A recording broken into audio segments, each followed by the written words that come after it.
नमस्कार दोस्तों, आज बात सिर्फ एक क्रिकेट मैच की नहीं होने वाली है। आज बात होने वाली है 140 करोड़ हिंदुस्तानियों के उस अधूरे ख्वाब की, उस कसक की और उस महा इंतकाम की जिसका इंतजार ये देश बेसब्री से कर रहा है। T20 वर्ल्ड कप 2026 में अब वो घड़ी आ चुकी है जहां से या तो आप इतिहास के सुनहरे पन्नों में अमर हो जाते हैं या फिर हमेशा के लिए गुमनामी के अंधेरे में खो जाते हैं। जरा पीछे मुड़कर देखिए कि वानखेड़े के उसी मैदान पर सेमीफाइनल के उस रोंगटे खड़े कर देने वाले मुकाबले में हमारी टीम इंडिया ने क्या किया। अंग्रेजों के उस घमंड का, उनके उस बैबॉल के गुरूर का जो हश्र हमारे शेरों ने किया है, उसने पूरी दुनिया के क्रिकेट पंडितों के पसीने छुड़ा दिए हैं। जब टॉस हारकर टीम इंडिया पहले बल्लेबाजी करने उतरी तो किसी ने सपने में भी नहीं सोचा था कि स्कोरबोर्ड पर 253 रनों का वो एवरेस्ट खड़ा हो जाएगा जिसे देखकर ही अंग्रेजों के हौसले पस्त हो जाएंगे। इंग्लैंड के खूंखार गेंदबाज मैदान पर रहम की भीख मांगते नजर आ रहे थे जब हमारे संजू सैमसन ने महज 42 गेंदों में 89 रनों की वो विध्वंसक, वो तूफानी और वो खौफनाक पारी खेली। उनके बल्ले से निकलते वो 8 चौके और 7 गगनचुंबी छक्के मानो अंग्रेजों के सीने को चीरते हुए सीधे स्टैंड्स में जा रहे थे। और सैमसन के बाद ईशान किशन और शिवम दुबे ने जो कोहराम मचाया, उसने तो हैरी ब्रुक की पूरी टीम को दिन में तारे दिखा दिए। वो कोई जीत नहीं थी, वो एक ऐसा शंखनाद था जिसकी गूंज आज भी क्रिकेट जगत में सुनाई दे रही है। लेकिन ठहरिए, जश्न मनाने का वक्त अभी नहीं आया है, तालियां बजाने और ढोल नगारे पीटने का वक्त अभी नहीं आया है, क्योंकि ये तो बस एक झांकी थी।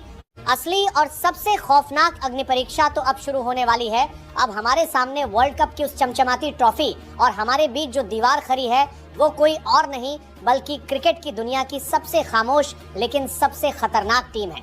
जी हाँ, मैं बात कर रहा हूँ न्यूजीलैंड की। वो ब्लैक कैप्स जिन्होंने हमेशा आईसीसी के नॉकआउट मुकाबलों में हमारे सपनों को तोड़ा है। आपको याद होगा वो 2019 का सेमीफाइनल, जब महेंद्र सिंह धोनी का वो रनआउट होना आज भी हमारे दिलों में एक टीज बनकर चुभता है। आपको याद होगा वर्ल्ड टेस्ट चैंपियनशिप का वो पहला फाइनल जहां इन्हीं कीवियों ने हमारे हाथों से ट्रॉफी छीन ली थी। इंग्लैंड की तरह न्यूजीलैंड की टीम मैदान पर चिल्लाती नहीं है, वो स्लेजिंग नहीं करती, वो कोई घमंड नहीं दिखाती, लेकिन वो चुपचाप आकर सीधा वार करती है। वो क्रिकेट की दुनिया के साइलेंट किलर हैं। लेकिन क्या हमारी भारतीय टीम, क्या हमारे ये शूरवीर इस बार की भी चुनौती से रत्ती भर भी खौफ खाने वाले हैं? बिल्कुल नहीं, क्योंकि इस बार ड्रेसिंग रूम का माहौल कुछ और ही है। भारतीय टीम के कप्तान सूर्य कुमार यादव और क्रिकेट के सबसे आक्रामक मास्टरमाइंड हेड कोच गौतम गंभीर ने बंद कमरे में जो खुफिया रणनीति तैयार की है, उसने कीवियों की रातों की नींदें उड़ा दी होंगी। तो चलिए दोस्तों, अब हम बात करते हैं उस मास्टर स्ट्रोक की जिसे गौतम गंभीर और सूर्य कुमार यादव ने रातों की नींदें उड़ाकर मिलकर तैयार किया है। न्यूजीलैंड के खिलाफ इस फाइनल मुकाबले के लिए भारत की नई, बदली हुई और बेहद खतरनाक प्लेइंग 11 घोषित हो चुकी है। ये वो 11 खिलाड़ी हैं जिनके कंधों पर 140 करोड़ देशवासियों का सपना टिका है।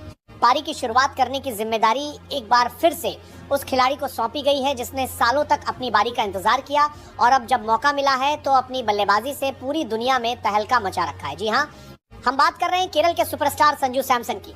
टूर्नामेंट के शुरुआती मैचों में संजू को प्लेइंग 11 से बाहर बैठना पड़ा था, लेकिन जैसे ही उन्हें मौका मिला उन्होंने इसे दोनों हाथों से लपका और अपनी भूख दुनिया को दिखा दी। नॉकआउट स्टेज में वेस्टइंडीज के खिलाफ 97 रनों की नाबाद और मैच विनिंग पारी, और फिर सेमीफाइनल के उस भयंकर दबाव वाले मैच में इंग्लैंड के खिलाफ सिर्फ 42 गेंदों में 89 रनों की वह तूफानी पारी जिसमें 8 सनसनीखेज चौके और 7 गगनचुंबी छक्के शामिल थे, संजू के खौफनाक फॉर्म की साफ गवाही देते हैं। वो तेज गेंदबाजों के खिलाफ क्रीज से बाहर निकलकर जिस तरह से कवर ड्राइव और पुल शॉट मारते हैं, वो देखना आंखों को सुकून देता है। लगातार 2 मैचों में मैन ऑफ द मैच रहे संजू से इस फाइनल में भी एक बड़ी आक्रामक और सूझबूझ भरी पारी की उम्मीद है।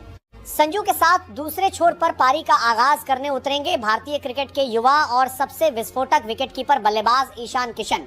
ईशान ने इस पूरे टूर्नामेंट में कमाल का प्रदर्शन किया है और निडर क्रिकेट खेलने की नई परिभाषा गढ़ी है। इंग्लैंड के खिलाफ सेमीफाइनल में जहां दबाव अपनी चरम सीमा पर था और रन बनाना मुश्किल हो रहा था, वहां ईशान ने केवल 18 गेंदों में 39 रन ठोककर टीम को एक रॉकेट जैसी शुरुआत दी थी। उनकी इस पारी ने इंग्लैंड के गेंदबाजों का मनोबल तोड़ दिया था।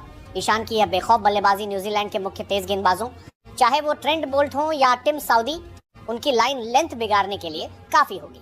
संजू की क्लास और ईशान की पावर हिटिंग की ये लेफ्ट राइट कॉम्बिनेशन वाली ओपनिंग जोड़ी पावर प्ले के उन शुरुआती 6 ओवरों में भारत के लिए सबसे बड़ा गेम चेंजर साबित हो सकती है। अगर इन दोनों ने पहले समारहते रहते में और सरकार दोनों ने पहले दोनों के लिए पावर प्ले के लाइन लेंथ बिगाड़ने के लिए काफी होगी।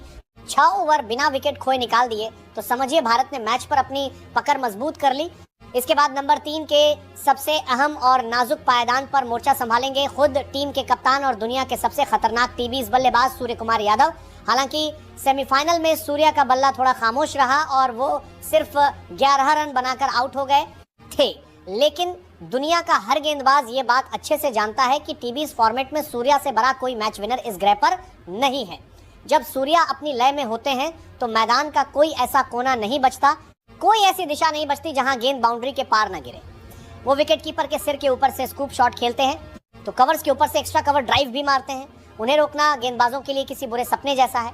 फाइनल जैसे बड़े मंच पर एक कप्तान के तौर पर सूर्या अपनी जिम्मेदारी को बखूबी समझते हैं और न्यूजीलैंड के खिलाफ उनके बल्ले से कप्तानी पारी निकलना, एक ऐसा शतक या बड़ा अर्धशतक निकलना लगभग तय माना जा रहा है जो इतिहास के पन्नों में दर्ज हो जाएगा। फिर नंबर 4 पर बल्लेबाजी के लिए मैदान में उतरेंगे मिडिल ऑर्डर के हमारे नए सुपर हीरो और भविष्य के सबसे बड़े सितारे तिलक वर्मा। तिलक ने इस विश्व कप में अपनी परिपक्वता, समझदारी और आक्रामकता का जो अद्भुत मिश्रण दिखाया है वह सच में काबिले तारीफ है। कम उम्र होने के बावजूद वो किसी भी अनुभवी खिलाड़ी से कम नहीं लगते। इंग्लैंड के खिलाफ सेमीफाइनल के उन आखिरी दबाव भरे क्षणों में सिर्फ 7 गेंदों पर 21 रनों की उनकी तेज और खूंखार पारी ने मैच का मोमेंटम पूरी तरह से भारत की तरफ खींच लिया था। तिलक स्पिनरों के खिलाफ बहुत अच्छा फुटवर्क दिखाते हैं और तेज गेंदबाजों की गति का इस्तेमाल करके शानदार शॉट्स खेलते हैं। बीच के ओवरों में जब स्पिनर रन रोकने की कोशिश करते हैं तब रन रेट को तेजी से बढ़ाने और बिना दबाव के स्ट्राइक रोटेट करने की उनकी काबिलियत टीम के लिए ब्रह्मास्त्र का काम करेगी। नंबर 5 पर भारतीय टीम की जान, हमारी शान और हमारे सबसे बड़े match winner allrounder Hardik Pandya उतरेंगे।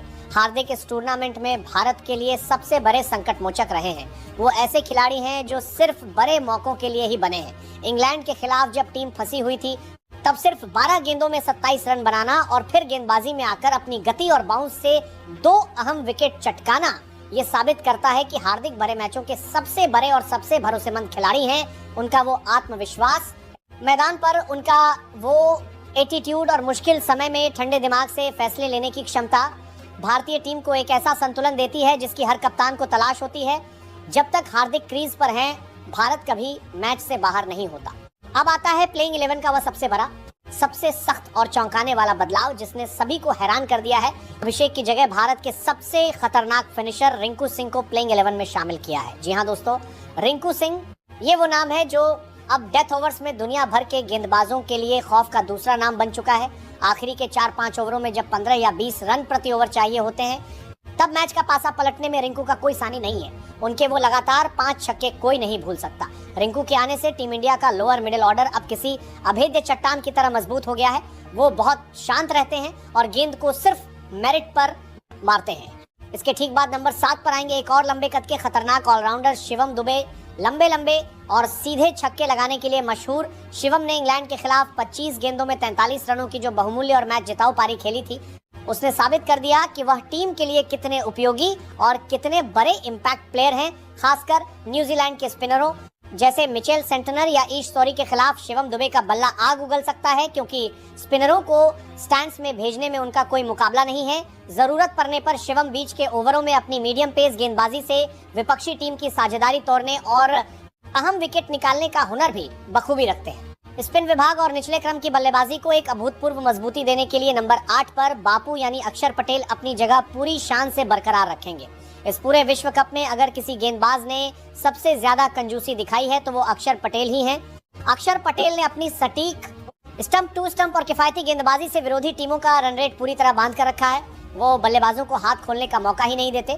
वह अब तक टूर्नामेंट में 8 महत्वपूर्ण विकेट चटका चुके हैं और उनकी यह कसी हुई लाइन लेंथ न्यूजीलैंड के बल्लेबाजों के लिए भी परेशानी का बहुत बड़ा सबब बनेगी। इसके अलावा जब भी टीम के टॉप ऑर्डर के विकेट जल्दी गिर जाते हैं तो अक्षर पटेल बल्ले से भी आकर अहम 30 रन तेजी से बनाने की पूरी क्षमता रखते हैं, जो टी20 क्रिकेट में हार जीत का अंतर तय कर देता है। अब नंबर 9 पर आएंगे वो खिलाड़ी जिन्हें देखकर दुनिया के बड़े बड़े बल्लेबाज कांपते हैं।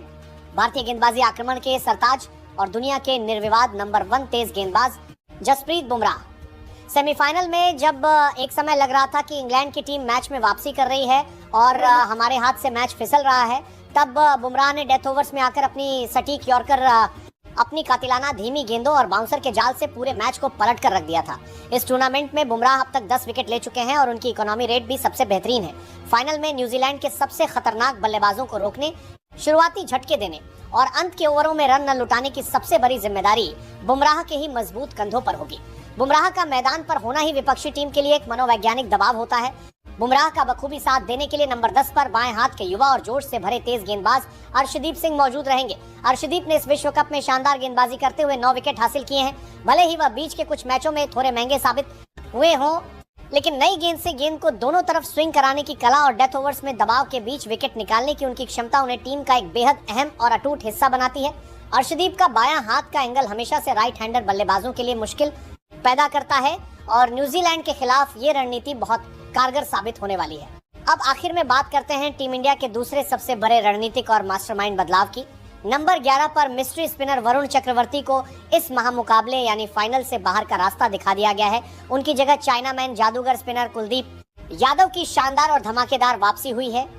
पिछले कुछ नॉकआउट मैचों में वरुण दबाव नहीं झेल पा रहे थे और लगातार रन लुटा रहे थे, जिसे देखते हुए कोच गंभीर ने अनुभव को तरजीह देते हुए कुलदीप यादव पर भरोसा जताया है। अहमदाबाद की इस बड़ी बाउंड्री वाली पिच पर कुलदीप यादव की फिरकी, उनकी वो जादुई गुगली और गेंद को हवा में चकमा देने की कला न्यूजीलैंड के मध्यक्रम की कमर तोड़ने के लिए काफी होगी। कुलदीप यादव बीच के ओवरों में गुच्छों में विकेट निकालने के मास्टर माने जाते हैं और उनका ये विशाल अनुभव इस बड़े मैच में भारत के बहुत काम आएगा। तो मेरे प्यारे दोस्तों और क्रिकेट के दीवानों, ये है गौतम गंभीर और सूर्य कुमार यादव के शातिर दिमाग द्वारा तैयार की गई वह खूंखार, खतरनाक और जीत की भूखी प्लेइंग 11 जो 8 मार्च को अहमदाबाद के इस ऐतिहासिक मैदान पर न्यूजीलैंड को कुचलने और अपना पुराना हिसाब चुकता करने के लिए उतरेगी। बदलावों और नई ऊर्जा से भरी इस नई टीम इंडिया को देखकर ये पूरी तरह से साफ है कि भारत इस बार विश्व कप की इस चमचमाती ट्रॉफी को उठाने के लिए अपना सब कुछ दांव पर लगाने को तैयार है। मैदान पर 11 खिलाड़ी नहीं बल्कि 140 करोड़ भारतीयों की उम्मीदें उतरेंगी। अब आप सभी सच्चे भारतीय फैंस को क्या लगता है, क्या गौतम गंभीर के ये बड़े बदलाव सही हैं? क्या इस नई युवा और दमदार प्लेइंग 11 के साथ हमारी भारतीय टीम T20 वर्ल्ड कप 2026 का खिताब जीतकर एक नया इतिहास रच पाएगी और सालों का सूखा खत्म कर पाएगी? और आपके अनुसार इंग्लैंड के खिलाफ उस ऐतिहासिक और दिल दहला देने वाली सेमीफाइनल जीत का असली और सबसे बड़ा हीरो कौन था? क्या वो संजू सैमसन की बेखौफ और तूफानी बल्लेबाजी थी जिसने हमें मजबूत स्कोर दिया, या फिर वो जसप्रीत बुमराह की जादुई और कातिलाना गेंदबाजी थी जिसने हमें हारा हुआ मैच जिता दिया? अपनी बेबाक और कीमती राय हमें नीचे कमेंट बॉक्स में लिखकर जरूर बताएं, हम आपके हर कमेंट को पढ़ते हैं। साथ ही अगर आपको ये वीडियो पसंद आई हो और आप भी टीम इंडिया के इस फाइनल मैच को लेकर बेहद उत्साहित हैं तो इस वीडियो को तुरंत लाइक करें, अपने सभी दोस्तों और व्हाट्सएप ग्रुप्स में शेयर करें ताकि हर हिंदुस्तानी तक ये खबर पहुंच सके।